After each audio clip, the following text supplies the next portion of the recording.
Assalamu alaikum. Here we discuss real numbers. Actually, when we deal with the numeric values, we categorize the numbers, and in real life, there are two types of numbers: real numbers and complex number. About complex numbers, we will discuss later. Real numbers में आप देख सकते हैं कि छोटे level पे हम detail में डिस्कस कर चुके हैं कि natural numbers, whole numbers,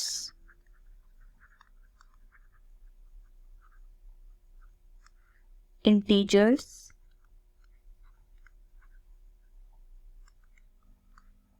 even numbers and odd numbers, even and odd numbers. ठीक है, अब देखें जो नेचुरल नंबर्स है ना, उस सेट को हम एन से डिनोट करते हैं, which is 1 2 3 4 up to so on की फॉर्म में. ठीक है, ऐसे नंबर्स जो कि 1 से स्टार्ट होते हैं उनको हम हमेशा नेचुरल नंबर्स कहते हैं.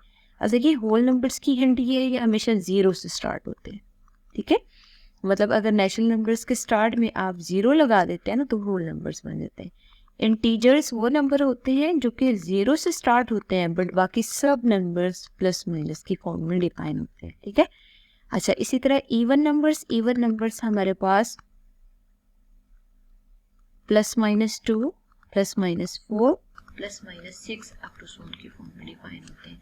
Similarly odd numbers +-1, +-3, +-5 up to so on के फॉर्म में डिफाइन होते हैं. ठीक है, इनके रोटेशंस में यही है कि हम एन, डब्ल्यू, जेड, ई और ओ से डिनोट करते हैं. ठीक है, अब देखिए प्राइम नंबर्स वो नंबर्स होते हैं जो सिर्फ अपने टेबल में आते हैं. ठीक है, मतलब उनके मोर देन 2 फैक्टर्स एग्जिस्ट नहीं करते.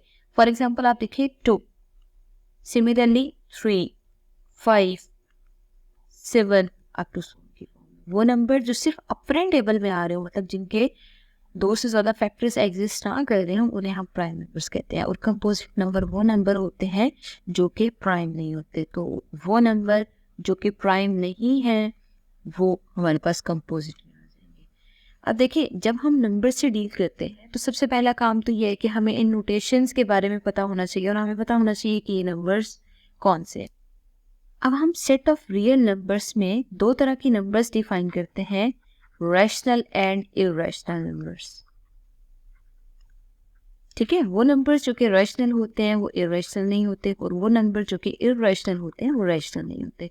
अब हम डिफाइन करते हैं कि रैशनल नंबर्स कौन से नंबर्स हैं. सबसे पहले रैशनल नंबर्स के सेट को हम कैपिटल क्यू से डिनोट करते हैं, और कैपिटल क्यू में हम हमेशा डिफाइन करते हैं the numbers which can be written in the form p by q such that p and q belongs to integers and q should not equal to 0 are called rational numbers. Actually जब हम set builder notation की form में define करते हैं ना, तो actually हमारे लिए मुश्किल हो जाता है कि रैशनल नंबर्स किसको कहते हैं. तो आसान अल्फाज में हम डिफाइन करते हैं, क्यू का मतलब है वो नंबर्स जिनको हम फ्रैक्शन की फॉर्म में लिखें, और फ्रैक्शन में न्यूमरेटर और डिनोमिनेटर में जो टर्म्स आ रही हैं वो z से बिलोंग करने चाहिए. z का मतलब है सेट ऑफ इंटीजर से बिलोंग करने चाहिए. ठीक है, अब देखिए फॉर एग्जांपल मैं 2/3 लिखती हूँ. ठीक है, 2/3 में देखें 2/3 फ्रैक्शन की फॉर्म में लिखे, और इस फ्रैक्शन में न्यूमरेटर और डिनोमिनेटर ये जो 2 और 3 हैं वो दोनों इंटीजर से बिलोंग कर रहे हैं. अगर वो इंटीजर से बिलोंग करें तो इसका मतलब है ये रैशनल नंबर्स हैं. और second important thing is that q should not be equal to 0. Q को 0 नहीं होना चाहिए, मतलब इनके डिनोमिनेटर को 0 नहीं होना चाहिए, क्योंकि डिनोमिनेटर अगर 0 हो तो वो अनडिफाइंड फॉर्म आ जाती है. अब हम एक और नंबर डिफाइन करते हैं, फॉर एग्जाम्पल 1/√3. ठीक है, तो 1/√3 को देखें, नॉट अ रैशनल नंबर. क्यों रैशनल नंबर नहीं है? क्योंकि आप देख सकते हैं कि न्यूमरेटर में तो 1 है, मतलब वो तो इंटीजर्स सेट से बिलोंग कर रहा है, लेकिन डिनोमिनेटर में √3 आ रहा है. √3 एक्चुअली रैशनल नहीं है. और कैसे पता चला है आपको? क्योंकि √3 इंटीजर से बिलोंग नहीं कर रहा है. इंटीजर्स में काउंटिंग की फॉर्म में हमेशा 1 2 3 की फॉर्म में ही नंबर आ रहे होते हैं, but it can be negative और पॉजिटिव. ठीक है, अब हम इरेशनल नंबर्स डिफाइन करते हैं. इरेशनल नंबर्स वो नंबर्स होते हैं जिनको हम p/q की फॉर्म में अगर फॉर एग्जांपल लिख भी लेते हैं ना, उसमें न्यूमरेटर और डिनोमिनेटर ज़रूरी नहीं है कि वो इंटीजर से बिलोंग करे, ठीक है। तो क्यू प्राइम इसकी नोटेशन है, क्यू प्राइम का मतलब होता है सेट ऑफ इर्रेशनल नंबर्स, और आप डिफाइन करेंगे the numbers x such that x does not equal to p by q, मतलब वो नंबर जो कि p by q की फॉर्म में ना लिखे जा सके, लेकिन जो p और q है वो z से बिलोंग करें और q should not equal to 0 हो, तो ऐसे नंबर्स को हमेशा कहते हैं वो इरेशनल नंबर्स है। क्या मतलब है कहने का? फॉर एग्जांपल आप एक न्यूमेरिक वैल्यू लें, अगेन 1/3 रेज़ टू पावर 2/3, ठीक है। अब देखिए न्यूमरेटर 1 है, 1 तो इंटीजर से बिलोंग कर रहा है, लेकिन डिनोमिनेटर को देखें तो एक फ्रैक्शन में पावर आ रही है, तो वो नंबर एक्चुअली इंटीजर से बिलोंग नहीं कर रहा है, इसका मतलब है कि ये हमारे पास इर्रेशनल नंबर है, ठीक है। सिमिलरली एक और नंबर हम लेते हैं, लेट्स सी स्क्वायर रूट 3, ठीक है। स्क्वायर रूट 3 को देखें, ये रैशनल है या इर्रेशनल? अब देखिए एक्चुअली हमें ये देखना है कि ये फ्रैक्शन में है या नहीं, तो अगर फ्रैक्शन में नहीं भी लिखा हुआ तो हमें कंफर्म है इसका डिनोमिनेटर 1 होगा, ठीक है।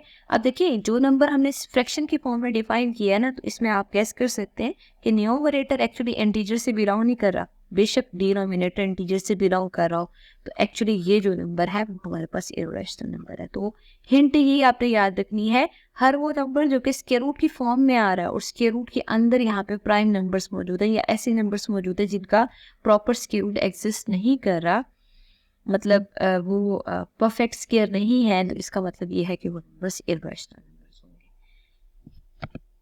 अब आपने एक रिजल्ट याद रखना है, जब हम Q और Q प्राइम की यूनियन लेते हैं तो हमेशा वो रियल सेट की इक्वल आती है, ठीक है। मतलब रैशनल नंबर्स और इरेशनल नंबर्स दोनों की आप यूनियन लें तो हमेशा एक रियल सेट बनता है। सिमिलरली जब आप रैशनल नंबर्स और इरेशनल नंबर्स की इंटरसेक्शन लेते हैं तो हमेशा फाई की इक्वल आंसर आता है। फाई की इक्वल क्यों आ रहा है? क्योंकि देखिए वो नंबर जो कि रैशनल होंगे वो इरेशनल नहीं होंगे, और सिमिलरली वो नंबर जो इरेशनल होंगे वो रैशनल नहीं होंगे। जब दोनों की इंटरसेक्शन लेंगे दोनों में कुछ कॉमन नहीं आएगा, इसका मतलब है उसका जो आंसर है वो एक एम्प्टी सेट आ रहा है। अब कुछ ऐसी प्रॉपर्टीज हैं जिनको हम मैथमेटिकली देखेंगे। देखिए हमने 2-3 तरह के सेट्स यहाँ पर डिफाइन किए हैं। जैसे आपने देखा नेचुरल नंबर्स का सेट है 1 2 3 अप टू सो, ठीक है। होल नंबर्स का सेट है 0 1 2 3 अप टू सो। सिमिलरली जो इंटीजर्स का सेट है वो 0 +-1 +-2 अप टू सो ऑन, ठीक है। और इसी तरह जो रैशनल नंबर्स का सेट है वो हमारे पास हर तरह के नंबर जिनको हम p by q की फॉर्म में लिख सकते हैं, such that q should not equal to 0, तो वो हमारे पास रैशनल नंबर्स होंगे, ठीक है। अगर हम यहाँ पे फोकस करें तो देखिए सबसे छोटा सेट कौन सा आ रहा है? Natural numbers. तो सबसे पहले लिख लें नेचुरल सेट। नेचुरल नंबर्स का जो सेट है क्या वो होल नंबर्स के अंदर आ रहे हैं? यस, क्योंकि आप देख सकते हैं कि नेचुरल सेट पूरा होल नंबर के अंदर मौजूद है 0 को छोड़ के, तो एक्चुअली नेचुरल नंबर्स का सेट W के अंदर आ रहा है, तो ये इसका सबसेट हुआ। अब आप W को देखें तो वो Z के अंदर प्रॉपर आ रहा है, इसका मतलब है ये सबसेट है Z का। और अगर हम हर तरह के नंबर्स देखें जिनको आप p by q की फॉर्म में लिख सकते हो such that p and q belongs to integers are called rational numbers, तो ऑब्वियसली सारे नंबर्स को हम फ्रैक्शन की फॉर्म में लिख सकते हैं, क्योंकि ये जस्ट न्यूमरेटर है ना, अगर डिनोमिनेटर नहीं है तो इसका मतलब है डिनोमिनेटर 1 होगा। सबको आप p by q की फॉर्म में लिख सकते हैं, इट मीन्स आप यूँ करके डिफाइन कर सकते हैं, ठीक है। अच्छा, इसके साथ आपने ये याद रखना है कोई भी प्रॉपर्टी आपको डिफाइन करने के लिए दी जा सकती है, जैसे W की जगह फिलिंग द ब्लैंक मौजूद, तो आपको पता होना चाहिए नेचुरल नंबर्स का सेट सबसेट है W का, W subset of Z and Z is subset of Q। Similarly हर वो नंबर, ठीक है, जैसे स्क्वायर रूट ऑफ P हम डिफाइन करते हैं ना, अगर इस P की जगह प्राइम नंबर्स आ जाते हैं तो एक्चुअली स्क्वायर रूट के अंदर जब भी रेडिकेंट में, मतलब यहाँ पे हमेशा आपके पास अगर प्राइम नंबर्स आते हैं तो हमेशा ये जो स्क्वायर रूट p है वो इरेशनल होगा। क्यों? क्योंकि हमें पता है कि जो प्राइम नंबर्स है उनका स्क्वायर रूट एग्जिस्ट नहीं करता, मतलब जो प्राइम नंबर्स हैं परफेक्ट स्क्वायर नहीं है। अगर वो परफेक्ट स्क्वायर नहीं है, उनका स्क्वायर रूट एग्जिस्ट नहीं करेगा, तो उसको ऑब्वियसली हम p by q की फॉर्म में जब लिखेंगे तो p जो है वो एक्चुअली इंटीजर से बिलोंग नहीं करेगा, it means this is irrational. Here is the quiz for you. Solve these MCQs carefully and mark correct option.